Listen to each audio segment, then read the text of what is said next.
Hello dear students, welcome to our channel Omkar life care pharma academy and science academy. सर्वांचे स्वागत आहे माझ्या लेक्चरमध्ये. आज आपल्याला क्लास 3 मध्ये फाउंडेशन क्लासमध्ये क्लास 3 मध्ये आपल्याला बघायचं आहे की डोबेर्नियर ट्रेड सायंटिस्ट बद्दल, त्यानंतर new learn law of octave बद्दल बघायचं आहे, त्यानंतर मेंडेली पिरियडिक टेबल अशा आणि अजून एक आहे ते मॉडर्न पिरियडिक टेबल.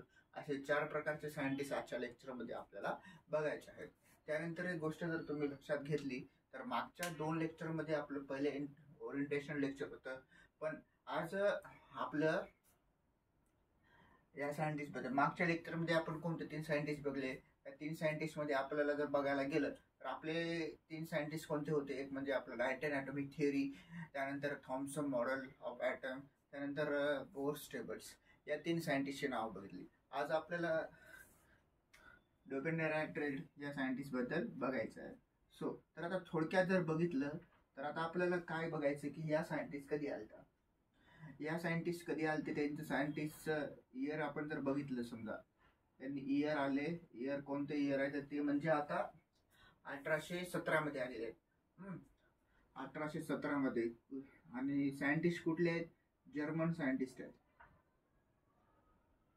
SCIENTIST हे आहेत जर्मन सायंटिस्ट. आलेले आहेत आपले 1817 ला.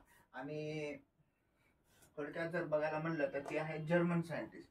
त्यांनी एक शोध लावला होता की जे आपण म्हटलं होतं आपल्या पिरियडिक टेबलमध्ये, छोटासा पिरियडिक टेबल काढतोय, त्या पिरियडिक टेबलमध्ये काय म्हणलं होतं असे, त्यानंतर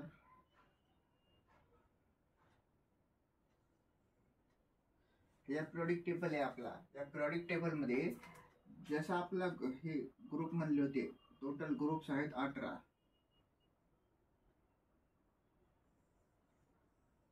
त्या ग्रुपमध्ये त्यांनी काय म्हणले, एज ब्लॉक पासून सुरुवात होते. कारण ते काय असते हे पुढच्या 2-3 लेक्चरमध्ये, इंट्रोडक्शनच्या लेक्चर झाल्यानंतर आपले सायंटिस्ट त्याच्यामध्ये आपण बघणार आहोत. त्यानंतर आपण नेक्स्ट कोणती गोष्ट म्हणली तर ती म्हणजे त्यांनी काय सांगितलं होतं, या सायंटिस्टने आपल्याला काय सांगितलं होतं की जे तुम्ही एस ब्लॉक बनवला त्यामध्ये जी उभे आहेत कोणते कोणते असणार आहेत, काय काय असू शकते, कोणते कोणते एलिमेंट असू शकतात, या सर्वांची माहिती सांगितलेली आहे. तर आता तुम्हाला बोर्डवर बघितल्यावर कळून जाईल की आता आपण इथे काय लिहिले बघा. हे एस ब्लॉक आहे, ग्रुप नंबर 1 आहे.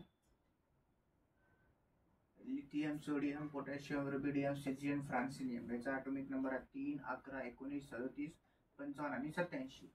त्यानंतर इकडे बघा group number 2, barium, magnesium, calcium, selenium, barium, radium. Okay. आता हे जे सगळे आपले एलिमेंट आहेत ते आपले एस ब्लॉक मध्ये येतात. तर आपल्याला काय सांगितलं होतं थोडक्यात जर बघायला गेलं तर आता डोबेर्नियर सायंटिस्टने काय सांगितलं होतं आपल्याला, त्यांचा ट्रेड आहे. ट्रेडचा अर्थ म्हणजे काय की 3. त्यांनी काय सांगितलं थोडक्यात जर बघायला गेलो आपण तर त्यांनी काय म्हणले होते, त्यांनी एक फॉर्म्युला मांडला होता आपला. कशी, कोणता फॉर्म्युला होता तो म्हणजे ए ची व्हॅल्यू दिलेली असती, बी ची व्हॅल्यू दिलेली असती, सी ची व्हॅल्यू दिलेली असती. पण त्यांनी काय म्हणले, फोकस ए आणि सी वर दिला. म्हणजे कोणती, a + c/2. म्हणजे थोडक्यात जर बघायला गेलो तर 2 a ची व्हॅल्यू जी दिली ती, आता आपण समजा एक बघितलं, a ची व्हॅल्यू जी असेल ती पकडलं, याचं जे गणित आपण सॉल्व्ह करू ते b ची व्हॅल्यू येईल असं त्यांनी सांगितलं होतं. चला आता आपण एक गोष्ट बघू त्याच्यामध्ये. तर त्यांनी एक करायला लागेल. तर आपण आता या 3 एलिमेंटचे करून बघूत की याचे खरंच ॲटॉमिक नंबर येतात का. या बी ची व्हॅल्यू. चला आता थोडक्यात आपण बघू. चला तर आता थोडक्यात आपण जर बघितलं तर यांचा ए ची व्हॅल्यू काय घ्यायची आपल्याला, ए ची व्हॅल्यू आपण 3 घेऊ. ए ची व्हॅल्यू आपण 11, बी ची व्हॅल्यू आपण 11 घेऊ आणि के ची व्हॅल्यू 19 घेऊ. आणि आपल्या फॉर्म्युल्यामध्ये आपण बसून बघू. तर आता आपला फॉर्म्युला काय आहे, फॉर्म्युला काय आपला, तर ए प्लस सी बाय 2, ए प्लस सी बाय 2. तर आता ए ची व्हॅल्यू किती आहे आपली 3 प्लस सी ची व्हॅल्यू किती 19 भागिले 2 करा.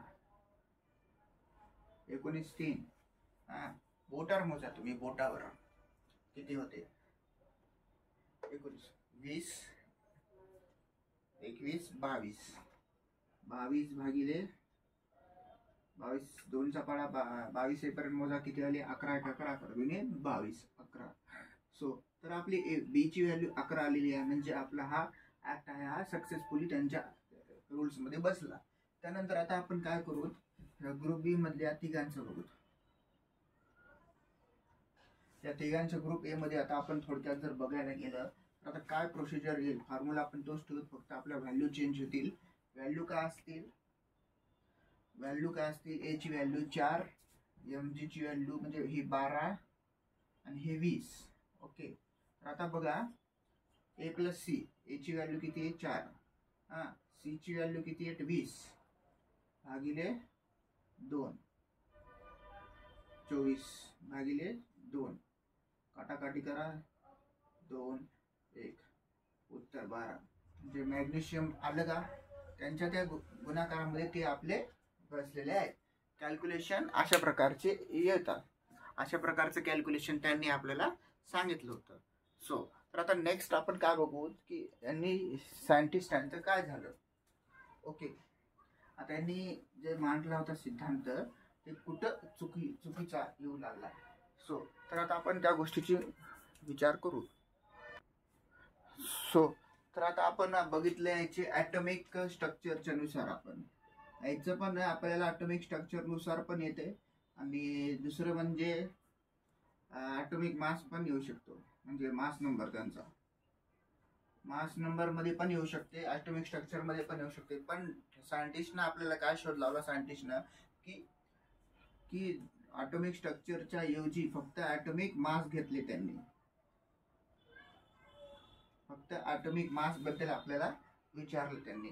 सो तर आता आपल्याला थिअरी काय बघायची, याची थिअरी मध्ये काय बघतो आपण की ॲटॉमिक स्ट्रक्चरचा उल्लेख करू नका, मास नंबर याचा कॅल्क्युलेट करून सेम फॉर्म्युलामध्ये बसायचं. पहिले सायंटिस्ट हे आहेत, सायंटिस्टने कोणता फॉर्म्युला म्हटले होते, हां 3 एलिमेंट जे असतात आपले 3 एलिमेंट त्यांचे chemical their same chemical properties.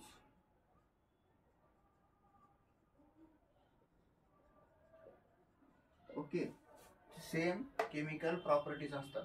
त्यानंतर त्यांनी काय सांगितलं की प्रॉपर्टीज ऑफ एलिमेंट,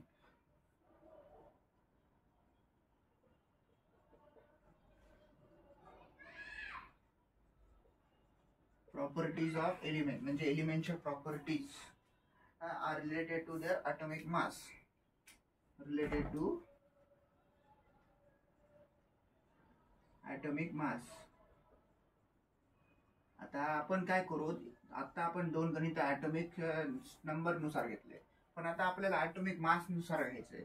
सो तर आता आपण या तिघांचं बघू, ए ची व्हॅल्यू आपण आणि बी ची व्हॅल्यू, सी ची व्हॅल्यू. पण हे आहे ॲटॉमिक नंबरचे, पण याचा मास नंबर जर बघितला आपण तर मास नंबर याचा 7 आहे आणि त्याचा 39 आहे. हां, आणि पोटॅशियमचा मास नंबर किती आहे, तर पोटॅशियमचा मास नंबर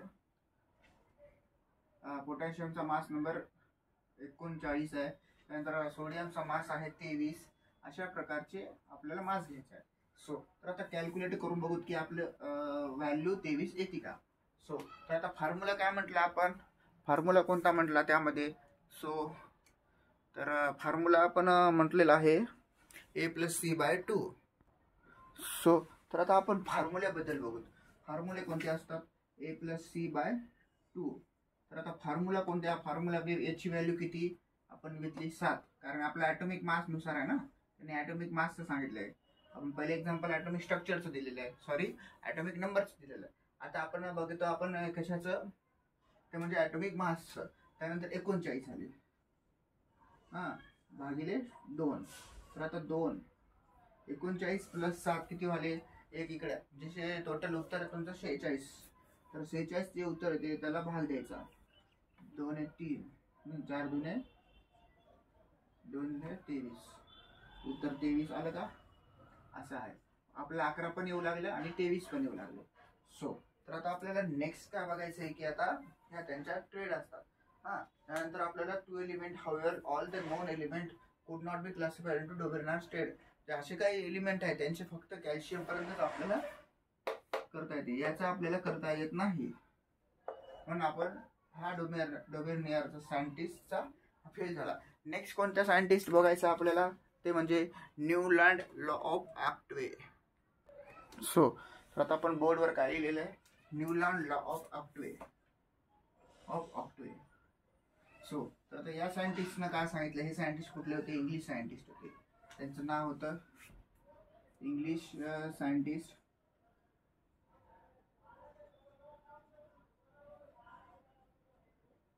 सायंटिस्ट होते. त्यांचं नाव होतं जॉन न्यूलँड. ओके, जॉन न्यूलँड होते त्यांचं सायंटिस्टचं नाव. त्यांनी काय केले की करेक्ट म्हणजे बरोबर केले the atomic mass of element. The atomic mass of element. हां, atomic mass of element. Atomic mass म्हणजे काय असते की जे आपण ॲटॉमिक नंबर म्हणतो त्याच्या डबल जे होते त्याला आपण ॲटॉमिक मास म्हणतो. म्हणजे थोडक्यात जर मला त्यांचं जे ॲटॉमिक नंबर असते त्यानंतर त्यांचे जे सगळं आपण म्हटलो थोडक्यात काय की आपण या फॉर्म्युला टाकून प्रत्येक गोष्ट काढू शकतो. काही जे असतं ते नेचरमध्ये भेटलेलं असतं आपल्याला सायंटिस्टला, जसं असं त्यामुळे असते. तर यांनी सेकंडला काय सांगितलं होतं की कधी सांगितलं होतं की त्यांनी करंट कधी केलं, 1866ला. इसवी सन लक्षात ठेवा, 1866ला या सायंटिस्टने आपल्याला सांगितलं होतं. त्यांनी काय केलं, एका डिफरंट वेनुसार आपल्याला त्या गोष्टीची माहिती दिली. त्यांनी काय म्हटलं होतं, जसं डोबेर्नियर सायंटिस्टने सांगितलं होतं आपल्याला की त्याची प्रॉपर्टी असते ट्रेड निर्माण केलं होता, असा 3 एलिमेंटचा ट्रेड निर्माण. पण यांनी काय केलं तर यांनी जसं आपण तुम्ही पियानो वगैरे वाजवला असेल, काही तर आपलं म्हणतो कोणतं म्युझिकल काही वाजवलं असेल, त्याच्यामध्ये तुम्ही एक चाल देत असता, कोणती, सा रे ग म प ध नि सा. सा रे सा ग म प ध नि सा अशा पद्धतीची आपण ताल देत असतो, चाल. तर त्यांनी तेच म्हणलं, म्हणजे म्युझिकलच्या याच्यामध्ये आपण जर काही वाजवायला गेलो तसे आपण चाल धरतो, सा रे ग म प ध नि सा. तसे सा पासून सुरू होऊन सा पासून संपते. तसं त्यांनी सांगितलं की जे आपले समजा आपण सुरुवातीलाच काय म्हणलं होतं की आपले टोटल ग्रुप्स किती असतील, 18 ग्रुप्स असतील. आणि त्यानंतर आपण पिरियड किती सांगितले, आपण किती, 7. सो तर त्यांनी पिरियड बद्दल म्हणले होते.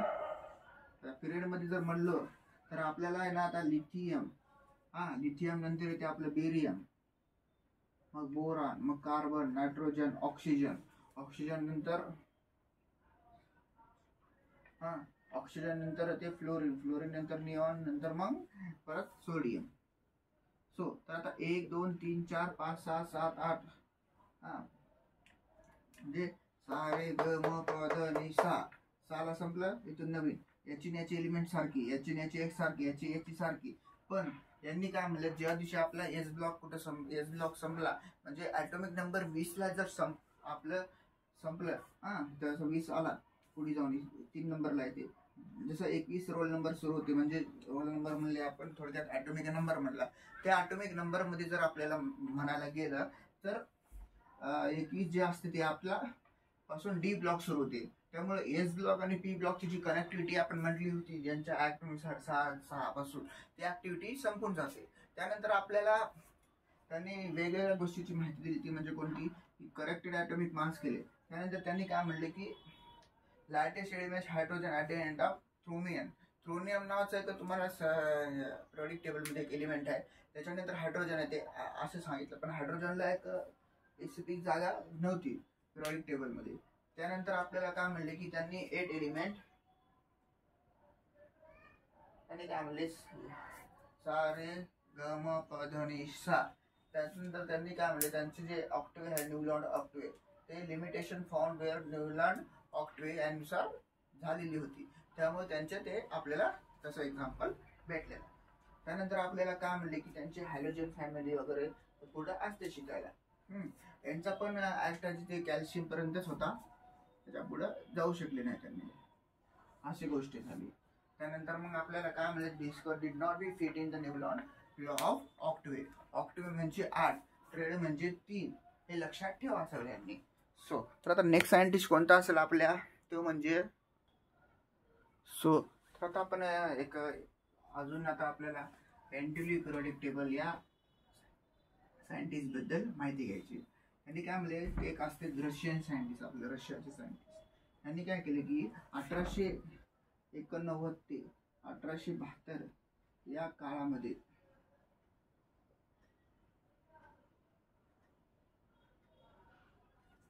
या काळामध्ये त्यांनी टोटल 63 एलिमेंटचा शोध लावला.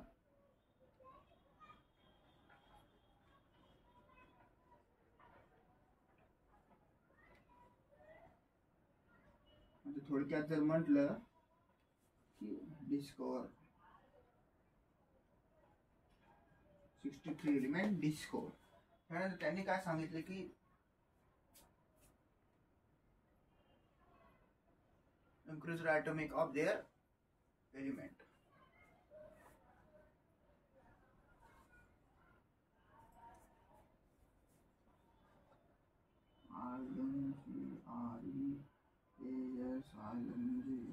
Increasing order of their atomic mass. Order of their atomic mass. Increasing order of their atomic mass. Increasing order म्हणजे त्यांची इंक्रीज, ॲटॉमिक मास म्हणजे आपण जे म्हणतो ना 2.1 येणारे सगळे असतात त्याला आपण increase order of their atomic mass. आणि ॲटॉमिक मासचा इंक्रीज ते जाऊ शकतात. त्यानंतर product table of element is according to their physical and chemical property of this element. म्हणजे फिजिकल अँड केमिकल प्रॉपर्टी असते ज्या एलिमेंटची ते सेम असते असं मेंडेली प्रोडक्ट टेबलला सांगितलं होतं. त्यानंतर जर आपण मेन गोष्ट बघितली तर त्यांनी काय म्हणले की Mendeleev organise the product table basis on their physical and chemical property. त्यांच्या फिजिकल आणि केमिकल प्रॉपर्टीच्या बेसिसवर आपल्याला मार्गदर्शन केलं. त्यानंतर the molecular formula hydride oxide element melting point म्हणजे कोणत्या प्रॉपर्टीज आहेत त्या आपण बघतो. प्रॉपर्टी कोणत्या आहेत तर थोडक्यात मिळतं त्यांची मेल्टिंग पॉईंट, त्याला मेल्ट कसं करतो आपण, मेल्टिंग पॉईंट, बॉइलिंग पॉईंट या प्रकारच्या. त्यानंतर त्यांची डेन्सिटी किती असते. त्यानंतर अजून कोणती म्हणायला गेला आपण जर समजा या 3 पहिले इम्पॉर्टंट आहेत. त्यानंतर on the basis of Mendeleev product the product table.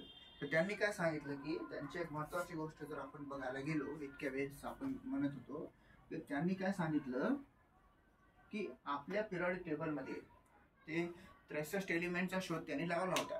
तर त्या 63 एलिमेंटच्या शोधमध्ये त्यांनी काय म्हटलं होतं की त्यामध्ये त्यांनी ग्रुप्स आणि पिरियड्स वाईज आपल्याला सांगितलं होतं. त्यामध्ये काय 1 to 7 आणि 1 to 18 इत्यादी प्रकारचे पिरियड होते. आणि त्यांनी पिरियोडिक टेबलमध्ये सांगितलं, आता एक छोटासा पिरियोडिक टेबल काढूत आपण.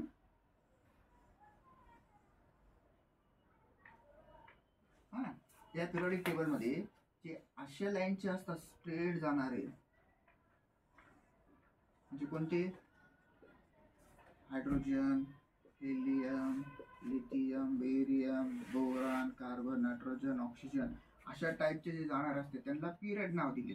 आणि जे असे असतात त्यांना काय म्हटलं, म्हणजे थोडक्यात जर म्हणायला गेलो कोणते, हायड्रोजन, लिथियम, त्याच्यानंतर सोडियम, पोटॅशियम अशा टाईपचे जे आहेत जे खालून वर येणारे किंवा वरून खाली जाणारे त्यांना त्यांनी ग्रुप्स नाव दिले. तर टोटल 18 ग्रुप्स आहेत आपल्या याच्यात आणि पिरियड्स आहेत 7. तर हे तुम्ही लक्षात ठेवायचं. त्यानंतर त्यांनी काय सांगितलं की ग्रुप्स वाईज त्यांनी त्यांचे जे 8 ग्रुप्स आपण म्हणलो होते 63 मध्ये, तर ते 8 ग्रुप्सचे आपण नाव बघतो की ते तर त्यांची व्हॅलेन्स इलेक्ट्रॉननुसार त्यांनी काय केले, आपल्याला व्हॅलेन्स इलेक्ट्रॉननुसार ते कशामध्ये किती व्हॅलेन्स येऊ शकतात ते आपण आता व्हॅलेन्स इलेक्ट्रॉनचा जो पॉईंट असतो आपला त्या पॉईंटमध्ये आपण बघणार आहोत. सो तर आजच्या लेक्चरमध्ये आपण काय शिकलो की डोबेर्नियर ट्रेड. त्यानंतर आपण महत्त्वाची गोष्ट म्हणजे कोणती, ऑक्टिव्हेची. ऑक्टिव्हेची झालं. त्यानंतर आपल्याला कोणती माहिती बघितली आपण, मेंडली प्रोडक्ट टेबल.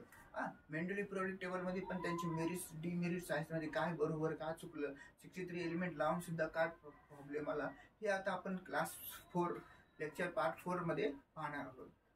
तर आता आपल्या लेक्चरला चौथं लेक्चर लवकरच येईल. आता आपलं तिसरं लेक्चर येणार आहे यावेळेसचं.